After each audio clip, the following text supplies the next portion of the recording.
Welcome back, everyone. I hope you enjoyed your lunch and the Chamber First performance in the Rotunda. We're excited to start our second panel. I want to introduce Dr. Wayne Lawson, who many of you probably know. And if you were here for the film yesterday, you heard his very, very long list of accomplishments. So I'm not going to rehash them for you here, but his bio is also in the program. So he'll be leading this discussion on globalization. Take it away. Thank you. When she says long, long, long, that means mature, mature, mature. As I said earlier, we don't use old in my world. We're just mature, filled with knowledge.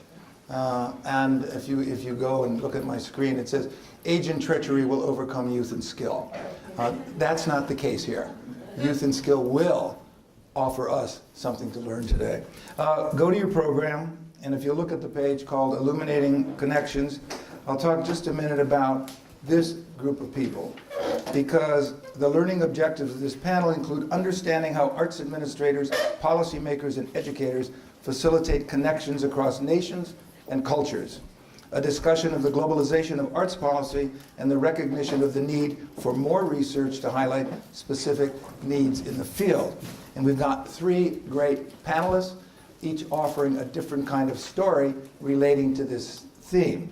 We're going to start off, please, with Rawon, Lee, and take the stand. Also do the presentation? Yeah. Okay. It's yours.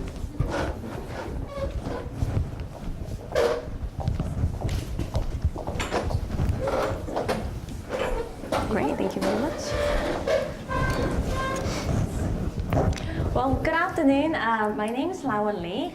I am a PhD graduate of this program in the APA. I graduated in 2016, so only 2 years ago. After that, upon my graduation, I went to Korea. I worked there for a year as a researcher and educator in higher education. This I'm back here teaching an introductory course to nonprofit arts management, and I'm really having the best time. I'm really happy to see my students here as well today. Okay, so Gretchen has told me that my presentation needs to be between 5 to 7 minutes long, which is incredibly short. So I thought that the only way I can manage that is with a script, so please pardon my use of my written script for the presentation. It needs to be short, but the title for my presentation is rather long. So it reads, Globalization through Arts Policy and Administration, Education and Research, Korean APA Alumni Career Choices, Their Experiences, and Their Contributions. So for this presentation, I've been asked to represent a specific international cohort in the department's history, and specifically the Korean alumni.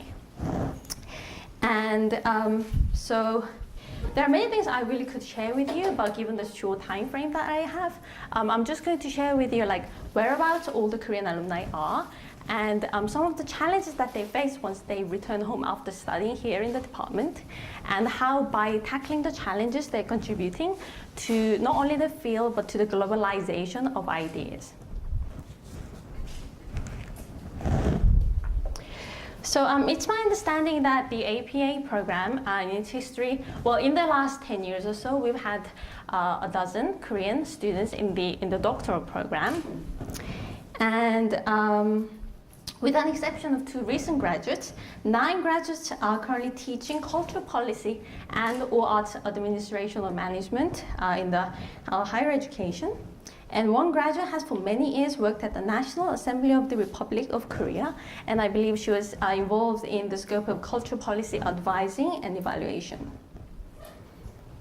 So it's my own experience and my knowledge of others that international students, when they go abroad for study, they face a lot of challenges. Well, you know, upon completing their degrees and returning home, they're faced with another set of challenges. And at least for the Korean alumni, I find that they are faced with at least 2 major challenges. One is that full-time positions in higher education and in renowned research institutions are not easy to come by. And many of the part-time positions, they are really passed out through personal connections. And the second challenge that we face is that we come to notice after returning home that there are some major differences in how the government in different countries assist the arts, how they perceive the arts and culture, and what they would like to require from the people involved in higher education and in research. So how are we addressing the challenges? Well, actually, I'm proud of my alumni in Korea because they're really tackling them in a very tactful way. And we really are a proud bunch, and we really try to keep a close connection with one another. So, for instance, many of us are serving as board members and editors for the major journal associations in Korea, and we would like to invite one another to board meetings with our monthly seminars, conferences, and so forth. In fact, I find that there are so many opportunities for us to get together that realistically it's impossible for us to attend all the meetings that we're invited to. And we really call on each other, we help one another as we learn to adjust to this new environment in which we're challenged to work. And you know, I'm really personally very impressed that our alumni take it on ourselves as our duties to make sure that we keep on expanding on our knowledge. And what we do is once we acquire new knowledge, we check it against what we learned in class while we were studying in the US. Oh, why is my voice breaking? And we constantly exchange ideas because we're finding that you know, really the learning that took place at OSU was just the beginning of our lifelong learning, because a lot of people in Korea will ask us to share with them our experience here, and along with the way we are these moderators in that we are communicating what we learned here with what we are learning newly. Sorry, my voice is breaking. I don't know why I'm nervous, because I think I'm not nervous. Okay. Right. Anyhow, so you see the list of classes that we're teaching here really extend far beyond the arts, administration, culture, policy, and they currently include organizational theories, visual culture, research methodologies, cultural economics, cultural diplomacy, and so forth. And the alumni are constantly having to acquire new skills and knowledge as they teach and carry out our commissioned research with a lot of government-funded research institutions. So in what ways do these efforts contribute to the field of arts and culture management, and also to the globalization of ideas? Well, I sat down for a minute, well, for more than a minute, and thought this through. And I've come to notice that we alumni facilitate the transfer of ideas across borders by engaging ourselves in continued research. We really see the best of both worlds, or let's say many worlds. And we often produce research that reflect on an integration of different perspectives and cultural infrastructures. Many scholars in Korea show a great interest in learning from us the quality of research methodologies. And we, in return, learn a lot from scholars in Korea that have high skills in the quantitative methods. And with a lot of commissioned research projects that we are engaged in, we submit to the government-funded research institutions policy advice on issues of national interest, which include heritage preservation, curriculum development, fundraising for philanthropic foundations, and urban generation. Last year alone, we were involved in hosting at least 3 international conferences, and we personally invited scholars from at least 5 different countries. At one of the universities in Seoul, a group of our alumni are actually co-teaching this semester. They're co-teaching a class that includes not only Korean students, but over 100 students from China, 1 student from Indonesia, and 1 student from Peru. So, with all this information in this little presentation that I've prepared, I can definitely testify that there is great value to promoting greater diversity in the department. I see that it's diverse, but even a greater diversity, I believe, is possible. Fostering diversity really takes effort and sometimes discomfort, but I really, personally, I'm really grateful for the learning that I was able to acquire, only because I was able to make friends with people from many parts of the world. And just as I shared with you, the impact of all the work that goes in here in the department, in the Barnett Center, really is taking shape on the other side of the globe. And I'm really happy to be able to just share a little glimpse of it today with you. And in Korea, what I'm finding is that our first generation of APA alumni are really now starting to cultivate the second generation of people in our field in Korea.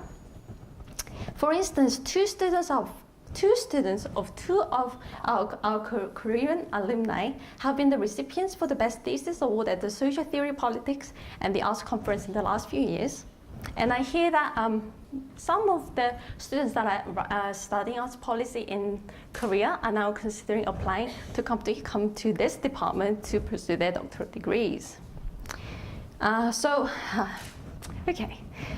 on behalf of Korean APA alumni, I can definitely express my gratitude for the Barnett Center and the department. And I hope that while really taking today and yesterday as a chance to commend on our achievements, I feel that we can really continue to actively engage in fostering a greater diversity, because the environment in which we're working on is really fast changing. It's changing really fast. And unless we make it our duty to just actively really engage with the outside, it's very easy for us to lag behind. And I would love to see more people from more countries and more continents come to our department. And with that, I'll end my presentation. Thank you.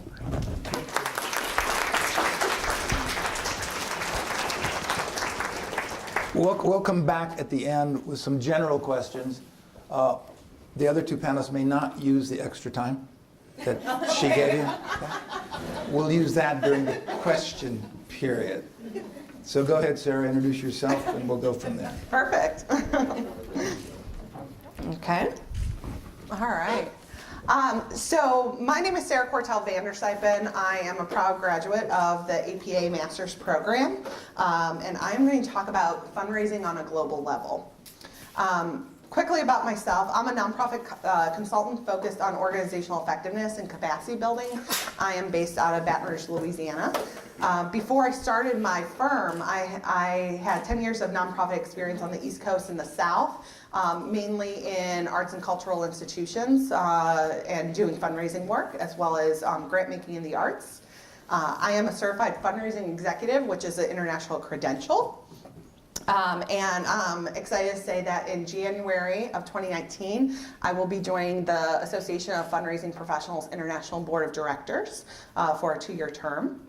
And like I said, my master's is in Arts Policy Administration, and my bachelor's is in art history, which is where my Genesis story starts. When I was at Boston University, I had the opportunity to study abroad in London.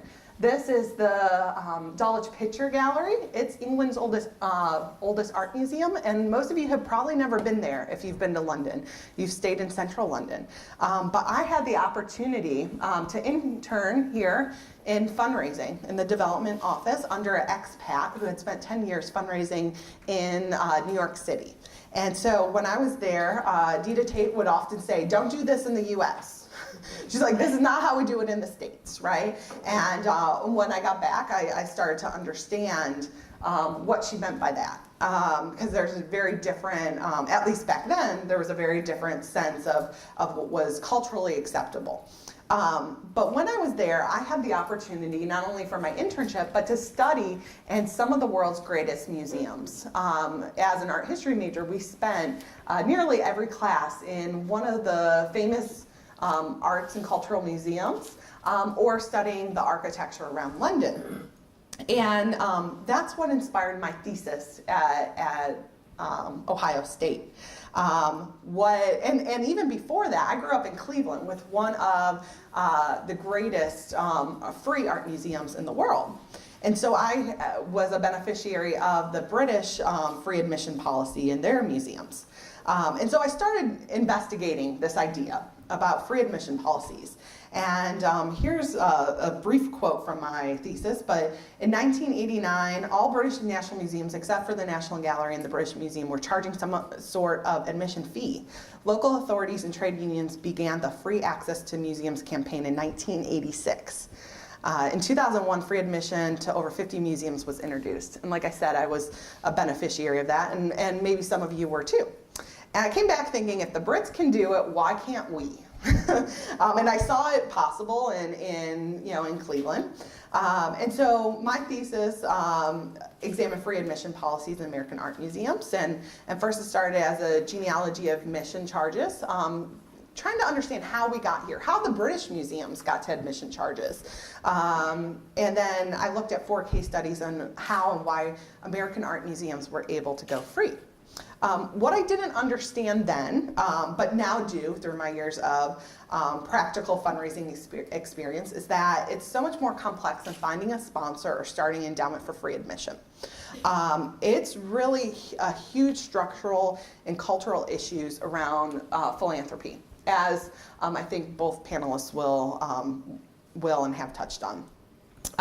What I found through my research and through my experience that the US and UK attitudes are quite different, right? The US has a much more incentivized, has incentivized our citizens to donate through the ability to write off charitable deductions if you itemize your taxes. And then it's even more incentivized for those in higher tax brackets, right? There's not a parallel for the UK donor. At least to my knowledge, and I went back and checked on this, the only thing I could find was essentially a gift credit where the organization could get the tax from the government. So the donor's not benefiting, but the organization is benefiting. We know that the tax rates in the US are considerably lower than the UK. And Americans, this is the difference in kind of that American attitude, is that we're more inclined to step in to fill the gaps where the public sector and the for-profit sector don't meet, thus creating the third sector. And a lot of this is about what we personally benefit from, right? In the UK, like the example of the British museums, we find that the government tends to step in more than the American equivalent, especially in times like this. And so there's not that same, although fundraising in the UK and abroad is prevalent, there's not that same attitude towards supporting the charitable sector. Although there's always interest to reverse this, especially in the UK. So I would hear like, okay, how can we be like the Americans, right? And what you're finding, I pulled this article from The Atlantic, is that it's hard, right? We're dealing with especially cultural issues that don't lend themselves to American style of philanthropy. So I'm sure most or all of you are familiar with the Giving Pledge that Bill Gates and Warren Buffett started. And this article talks about them trying to export the idea of American philanthropy. And they first went to China, and this is from the article. When the media suggested that only a small handful of Chinese would attend the Beijing meeting, Gates and Buffett issued a statement reassuring invitees that they did not mean to impose a particular model. We know that the Giving Pledge is just one approach to philanthropy, and we do not know if it's the right path forward for China. Okay? They then went to India. They kept going. And they had a little warmer reception there, but the article says they struggle to reconcile the need to show deference to the local models of giving and to drive to reform them. Okay? And then this last quote says, media attention on Gates' trip made clear that at least when judged against an American model, China still had much work to do. Commentators noted, for instance, that a single donor in the US, Mark Zuckerberg, gave more to philanthropy last year, a little under $1 billion, than all of China's top 100 givers combined. So there's a different sense about philanthropy abroad, and a lot of that is this article goes into the kind of the cultural issues. So I encourage you, if you're interested, to pull that article up. Briefly, a couple slides on the Association of Fundraising Professionals.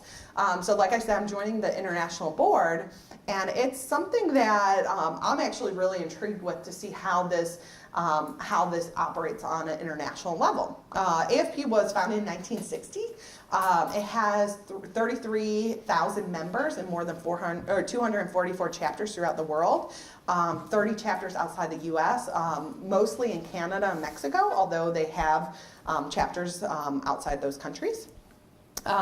They were the original founder of the Worldwide Certification Program, Certified Fundraising Executive. And they were also the creator of National Philanthropy Day, now recognized permanently in Canada by the federal government. And then there's 3 philanthropic foundations for AFP to generate resources and for initiatives that advance fundraising worldwide. A lot of this has to do with policy on a national level for these countries. And then This idea of supporting philanthropy worldwide was one of their 7 priorities in the 2011-13 strategic plan. And then in the current plan, the 17-19 strategic plan, 3 out of the 4 goals mention a global focus.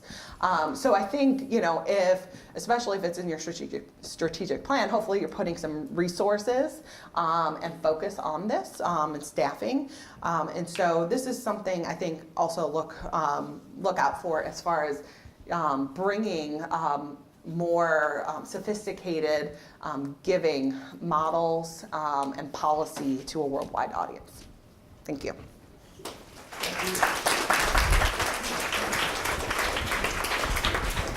Patricia, Patricia. Oh, thank you. you may not use those extra time. All right, I understand. Well, it's such a joy to be We're here on with a all roll of you here. today. We are on a roll, and I'm going to fly through this presentation. And anytime, just for the record, all of you, anytime you get the opportunity to be on a panel where Wayne Lawson is moderating, say yes. It's always a blast. So looking forward to this conversation today. My presentation today, it's quite all right. My presentation today is looking at training and education in international arts management competencies. So I'm hoping that this will be just as relevant as it is for the educators in this room as it is for the students who are thinking about working internationally throughout their lifetimes and what it means. How can you get those skills and competencies to enable you to work internationally throughout your lifetimes? So as I said, I'm going to fly through the presentation. I think some of the slides might come up later in discussion where we can go deeper into it. So I was asked to just share a little bit about my background. I know there's a bio in here, but just specifically to this topic, I've been focused on international arts management for a very, very long time, a number of publications over the years. And I've been very involved with the Barnett Symposium activities that over the years have repeatedly focused on international cultural interactions. And so today's panel is just a wonderful way to bring that back. What I'm talking about today in terms of the context and the material that I'm able to share with you is what is currently the largest data set available on working internationally in arts management. This was a big study that was done by Dr. Birgit Mandl, who is a colleague of mine who lives in Germany at the University of Hildesheim. She also works in Berlin. And so I've been working with her to some extent on this study, although it was really her research. But then I worked with her to pull together this full report. If you Google this title, those of you who are interested in international arts management, this is worth your time. Google the title of this. You can find this, access to complete data here. So I worked with her on getting this publication out, and then she and I co-authored a journal article that's currently under review, and that's what I'm sharing with you mostly today. But here's the data set. Here's what we have, and this is the best data that's out there right now in the world. She did an international survey involving all different groups of professional arts managers around the world in different regions. Did also a number of semi-structured interviews to get much more in-depth data. She did 2 in-depth case studies of very innovative, vibrant, European-based international arts cultural management training programs, not in an academic institution, but in others. And then she presents a number of findings that are in these different categories listed here below. So these should hopefully be relevant to you if you are researching this topic. So the co-authored journal article, which is really what I'm able to share with you the most today, is Training for International Arts Cultural Management, the State of the Field, based on all of the most current research that's been done in addition to her study as well. And so in the article, this is what we look at. The main question of the article is, what is the current state of research in this field, and what needs to be done next to continue to advance this and bring it forward so that more and more emerging arts and cultural sector leaders have the ability to work internationally in a very competent manner.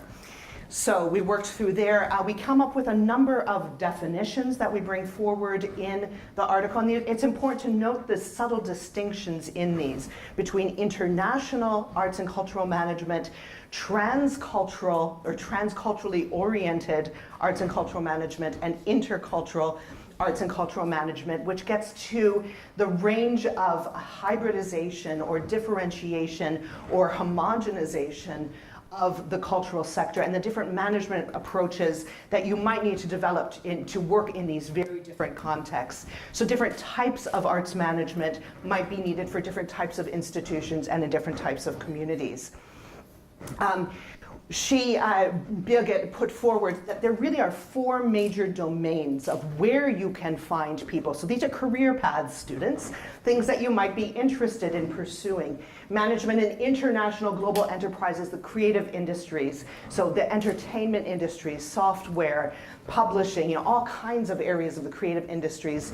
There are major international cultural festivals, tourism. There's a lot going on that you can work on in those areas. A lot of work that's taking place in international cultural diplomacy, exchange programs, and international cultural development as part of development initiatives that are largely funded by international organizations. And then importantly, and in a growing way, the ever-increasing importance of managing intercultural interactions at home, wherever you might be. So we think so often of international cultural interactions as going abroad or bringing people from abroad, but with the flows of migration, with all of the different demographic shifts that are taking place in communities around the world, we're finding that people are needing increasingly the same set of skills and competencies to work with people in international and cross-cultural collaboration and partnership in their home communities in a context of backyard diplomacy, I love that term, that they're needing to work internationally. Another researcher, Germans are really, there's a core group of German researchers who are really at the forefront of studying international arts management right now. And so Raffaella Hentze is another person who's studying this. She did a big study published in 2017. It's in German, but you can get a lot of really great information from that if you are reading German. Okay. But anyway, going back to Birgit's study, which is available in English, she interviewed people around the world. These are professional arts managers. What do you need? What are the skills and competencies that you need in order to work internationally? And what was interesting here, and there's a lot more data in the study, but what people repeatedly said was what was needed was more of an individual mindset and individual characteristics and qualities rather than specific competencies and skills. And so that's really interesting, and that really informs your educational process. And those of us who are teaching in this field, how do we help people to develop that individual mindset that is able to get engaged in a meaningful way in international cultural interactions, and through this idea of intercultural competence, which I know you've all heard before, how can we actually be working with that in an educational context? So there's a good definition of it there. So where does training take place? How do you get these skills and competencies? So in our journal article that's under review right now, we spent a lot of time unpacking across the world what these types of programs, the venues that people actually have. So you are all very familiar with the university context. You're here, right? But there are also actually a lot of other types of programs that exist around the world where you can develop these skills and competencies throughout your lifetime. This is my final slide, Wayne, and I'm not going to go into it in detail. We created, I know, but we created a schematic of looking at the higher education and how international skills and competencies can be involved in the educational process. And so it's not just whether or not your program is international. I mean, what does that mean, right? But no, there are ways to internationalize higher education across faculty research and teaching, among the student body, among program curriculum and various levels of engagement and investment, study abroad. And then you also have around the world some international chairs of various kinds and partnerships and collaborations. So the takeaway for this for educators is, as you're thinking about internationalizing your program and your curriculum, there are a lot of different pathways to do this. Some of these are very low cost, some of them are extremely expensive. But there's a lot of different ways to think about this, first thing. And for students, as you're thinking about developing the skills that you may want to have in your portfolios as you move forward throughout your careers, take advantage of these different pathways and opportunities. There's a lot that you can do right now within the university setting to build these kinds of knowledge areas and skills and so on. I'll stop with that. Wow, wow, wow, wow. Thank you.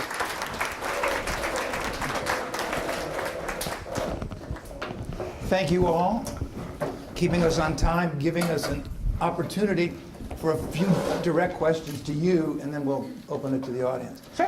What's great, I think, for both Margaret and me is seeing former students now in a professional setting. And Margaret knows at the end of every oral, whether it's an MA or a PhD, my question is, so what are we supposed to do with this? You know, we read it, I do at least, and I know Margaret does, and we ask. And who's going to read it? I mean, good God. It's so specific, so intricate. Sometimes the research is way beyond me. But it's that final moment when that student says, I'll tell you what we're going to do with it. And they do. And that's what I'm seeing today. They took the information and did something with it to a professional level. That's so important. What we just had is an overview of 3 different areas of globalization or internationalism. When I started global programs at the Ohio Arts Council, I was director for 29 years. It was on-the-job training. I was sitting in an audience. My governor then, Governor Dick Celeste, who was the former head of the Peace Corps, looked out, and he was celebrating the anniversaries of Korea and India. And he looked down, I was in the front row, and he said, why aren't you doing anything in India? I don't know why I'm not doing anything in India. Do you know where Korea is? This is in front of 200 people. And he said, Wayne, Arts Council should be doing something. Come to my office tomorrow. And I went over, and he had me talk to his development director, who signed off on $25,000, packed up 7 boxes, took a staff person with me from his office, and for 30 days, we started out here, headed for Tokyo, from Tokyo over the poles to Moscow, and onward. Left most of the materials, came home, and I said, I've met some interesting people. We ought to be in the business of arts and international trade. So we were tracking trade offices. That was our door. Very different, I think, today.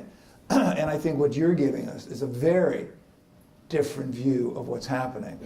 Also, I wish, Patricia, I had the book that you've just presented. Oh, it's wonderful. Yeah. It is wonderful. It is That guide is quite incredible, what I was just watching up here.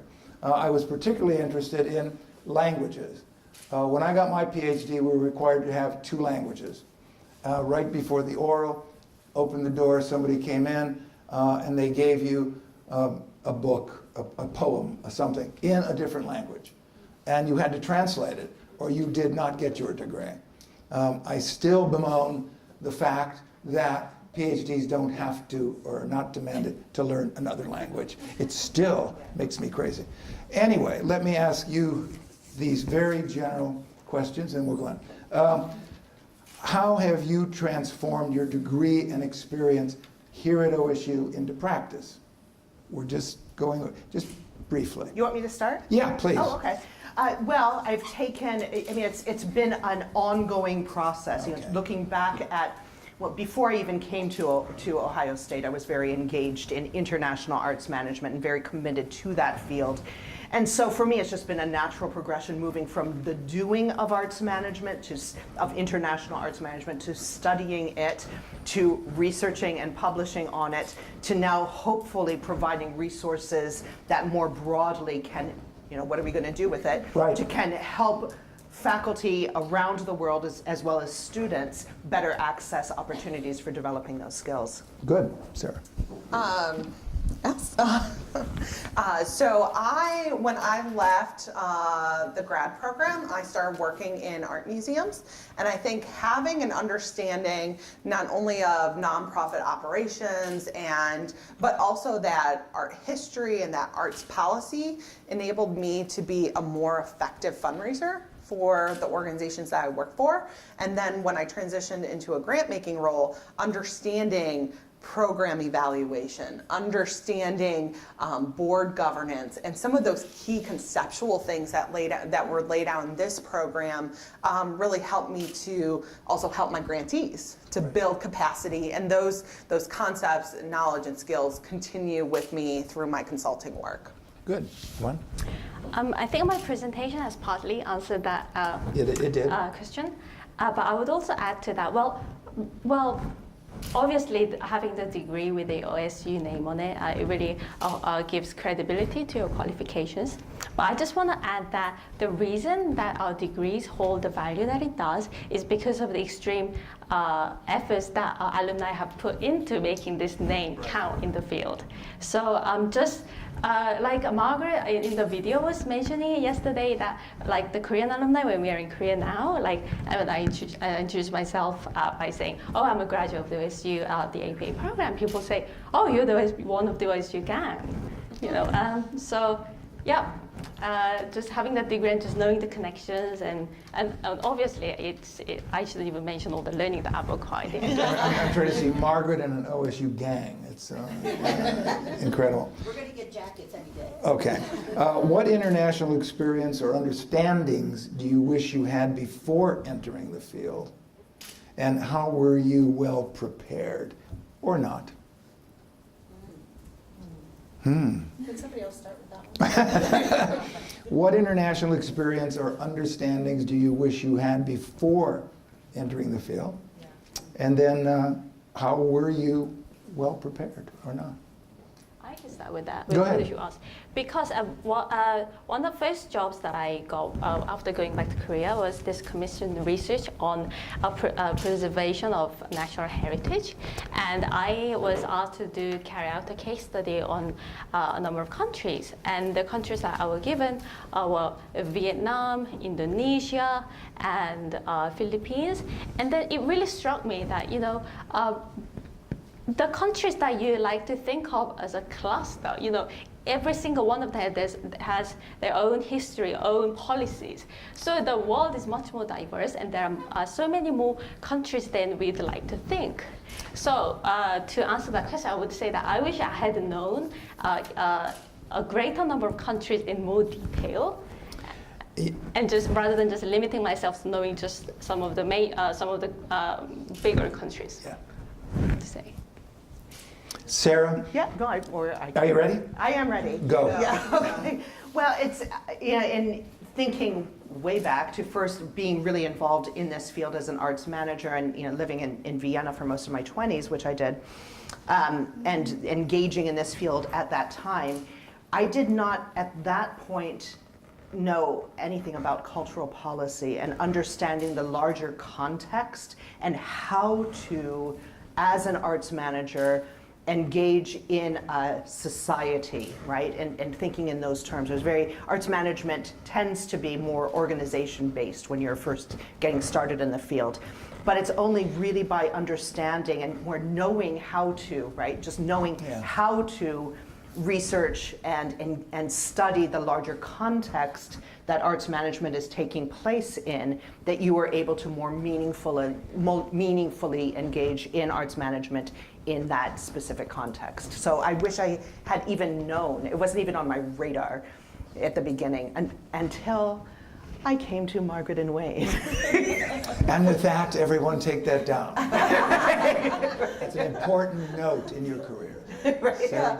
For me, it was actually, I think having more in-depth experience in the field would have helped to place my international experiences and the concepts that I was learning in this program into context, right? Like, so I talk about like free admission, and it's like, okay, I've read about, okay, they had sponsors, but then they lost a sponsor, so they had to go back to paying, or they started endowment, and really not understanding the complexities of organizations at that level, and then how those international concepts, attitudes actually impact the practical level. Make sense? Yeah, no, I do understand. It's interesting because when I first started to do international projects, I was on a plane going to Tokyo, and we had begun with our trade office to do programming. And the man sitting next to me was the vice president of Fuji Film. Chat, ended up with a huge amount of free film, approximately $100,000 worth. Next year, I was on my way over, I was meeting with the Fuji officials, and I did not understand how to do business in Japan. Being an aggressive, double aggressive, pushy American, I walked in the room, I said, "So, fabulous, wasn't it?" Silence, just like in this room. And I thought, whoa, that's bad. I shouldn't have done that. We lost the contract because that manager had to go out and work with his other managers to decide.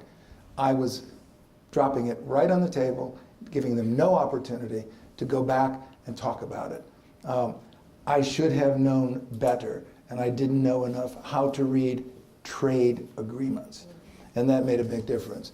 In Chile, I was at a dinner party, we were starting our programming, and I said, "Wow," to the woman next to me, "You must be so delighted now that Pinochet's out." Silence. And my hostess said, "May I speak to you for just a minute?" I said, "Sure." "What?" "We have a lot of pro-Pinochet people in the room." I said, "Get out." Indeed. I didn't know my politics when I walked into that dinner party. And I should have asked about every single person. And I did not. At that same time, it was at a party with our embassy people. A gentleman came up, invited me down to his ranch, horseback riding. I thought, this is fabulous. He's standing next to me. The embassy people looked over and went, "Cut. Come here." "What?" "This man is under arrest, and he may not leave the country. He's a dealer in arms." I said, "Such a nice guy." Again, lack of information, and I should have known that. And I did not, and that was bad. And we don't teach that. It's rare. I mean, you bring some of that up. It's right there in between the lines. I just want to how to go about Exactly. Right? That's what you can teach. Yeah. You can't get to the specifics of all of the different countries.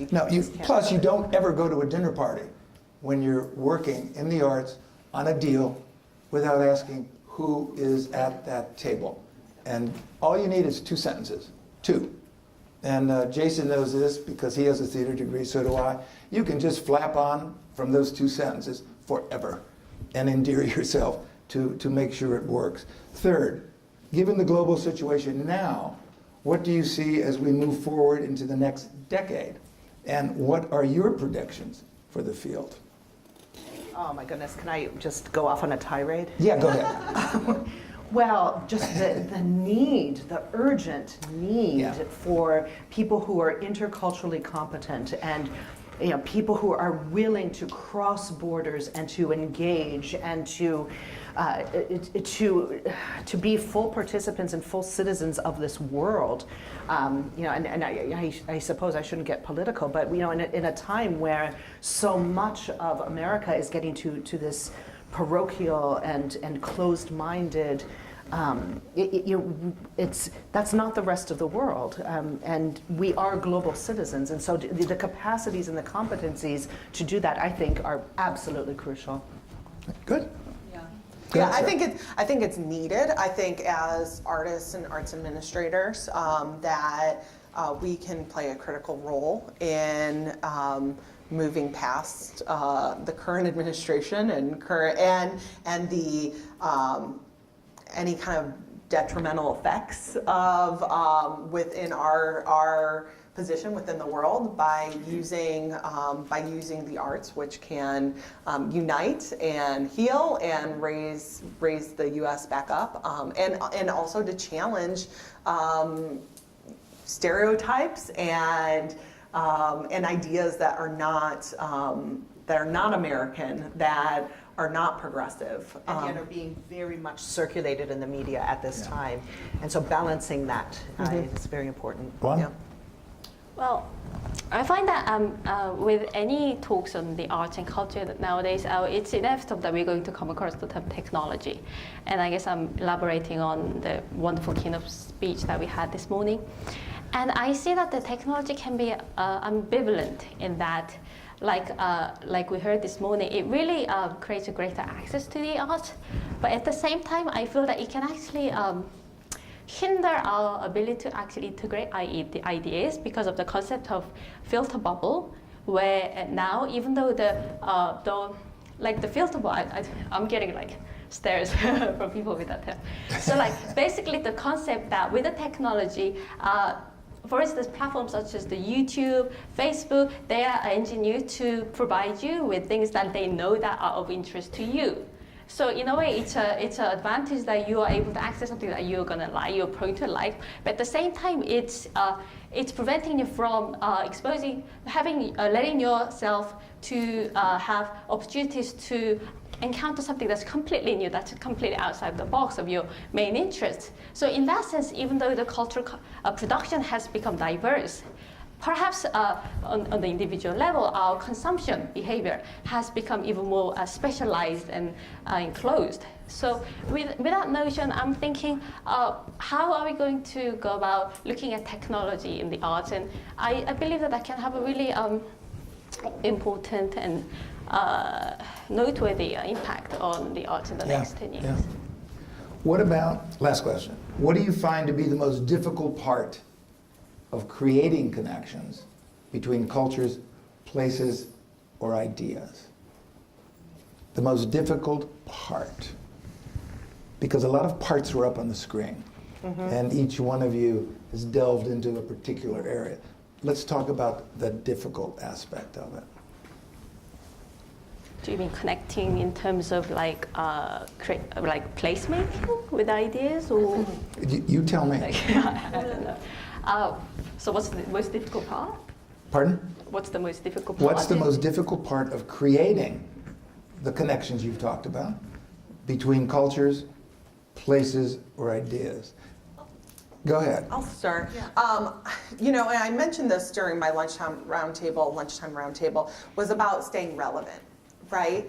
And if we're not relevant in what's currently happening in our communities or in our world, then I think you're not going to be able to attract audience, you're not going to be able to attract donors and sponsors, and you're also not going to be able to make the type of impact you might want to see in your communities if what you're doing as an arts organization is not relevant to your community. Okay. And so the relevancy, I think, has always been an issue, but I think being relevant will help to draw people in and make connections. Good point. Patricia?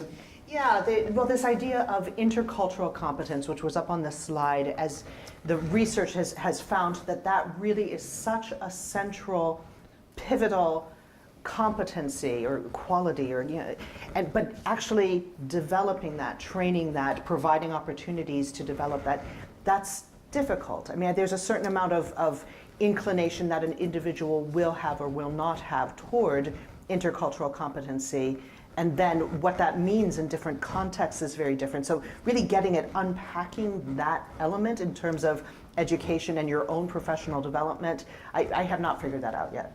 Okay. Yeah. Okay. One. Well, I'm not sure if this is the most difficult part, but what I've seen in the field is that if people living in the community have had any past experience where they see new ideas come into where they have been living for a long time, and that new project or a new regeneration idea doesn't pay much attention to the heritage that's always been there, and it ends up wiping out all the memories that had been there. People then are very reluctant to see any more change after that. So I think that's just one thing to think about. Okay. It was interesting, Caitlin's presentation this morning on the murals in Philadelphia. I was asked by Governor Ridge of Pennsylvania some time ago to put together the art tour for the folks from Pennsylvania at the suggestion of somebody else. Went down there, set it up, and if you're doing internet, when we did international, the arts were dropped into the lap of the wife of whoever going. Not the governor, not the mayor, but the wife. So that role was thrust upon them. Take the wife to a school, and she'll come back and talk about our children. The governor was off signing deals for hundreds of thousands of dollars in the trade office. And I don't know that that's changed that much, but that arts as soft power were making some kind of inroads. And what I was watching today, particularly the murals, there is a comparable program of murals in Santiago, Chile, in the south of the city. It is as big as, not as sophisticated as the murals program in Philadelphia. So what we did when the Chilean delegation came up, we took them to the murals in Philadelphia. When they went down, murals in Santiago. And even the governor went, wow, of course, with an attitude, look what they're doing down here. And we went from there. That interchange still exists. And it was a very important interchange. But you've got to be prepared. All of these presentations today were is about being well prepared. How well informed are you before you begin your project? Can you think as a futurist would think? Can you think out there? I did a strategic planning for all the state arts councils once, and I brought a big mirror into the room. And then I held it up and I said, where do you all see yourselves in 25 years? Well, I said, no. I said, half of you are dead. The rest of you are in another job. So tell me, and dead silence, can you plan for the future without yourself in it? And I think that's something every person needs to remember, because we will all be disappeared at some point in the future. Can we think about the future without ourselves? And I think that's one of the essentials when you start to talk about international and global. That was uplifting, thanks. Well, no, it is uplifting, because what happens when you put that plan together, it really is a plan for everybody. Yeah. It's not just you, and it's not just your particular organization, and that's important. Migration today is different than migration when I was working in international. Borders, wars, what has happened to us? That brings us to immigration and how we deal with it or we do not deal with it. The definitions have always got to be redefined. Don't stay with the definition today for what you're looking for in 20 years. So with that said, let's open it to questions to this fabulous panel. Or are you all in the future now and you're not there? Yes, I know. So important to me, but something that I get to see because I'm out of the country more than I'm in it. Who are you and what do you do? I'm Connie, and I run a company called World Pieces. I do fair trade, imports, and marketing, but spend most of my time doing product development with groups in the developing world and community development projects. But one of the things I get to see when I come back to the States is the way we think about privilege, right? We have lots of conversations about who and what is privileged in this country, and I think we often forget how that is in the wider context. And I'm just curious if you have any comments about that, panelists, about the way privilege of all kinds, right? Whether we're talking about race or identity or whatever, how we can think about that here, but how that works in the global. So, It's a wonderful question. Have either of you given any of that thought? Well, I'll just go back to that Atlantic article with Bill Gates and Warren Buffett, right? Coming from this place of very, very rich white privilege, going into other countries and trying to talk to their peers about what they should be doing with their philanthropy, right? And not understanding the cultural context that they're coming into about how wealth is passed down, how giving is done, how they're and then having to kind of come out publicly and be like, oh, we're not saying this is the best thing, but we still want to come over and talk to you, you know? And then we're going to go to this next country and this next country and see who's willing to kind of sign on to this Americanized way of giving. And so that certainly is a place of privilege. And just for, I mean, and I don't know if they recognize that, right? And I don't think going in they recognize that. I'm not sure they recognized it as I was reading through that article along the way. But it's, and obviously you're dealing with super wealthy donors. So they're, you know, whether or not they realize that they are also, there's a power dynamic there, right? With any of the organizations that they're supporting, which can become problematic. Yeah, I'll build on that. That's an excellent point, Sarah. The research that we did was looking at a lot of the same issues of, you know, but in the larger scale, it wasn't necessarily looking just at fundraising and the pushing of the American model of fundraising, but rather at the impact and power of cultural globalization or Americanization of culture and what that means to societies. And then we don't necessarily even think of that, right? We as Americans in going abroad and what that means to other people.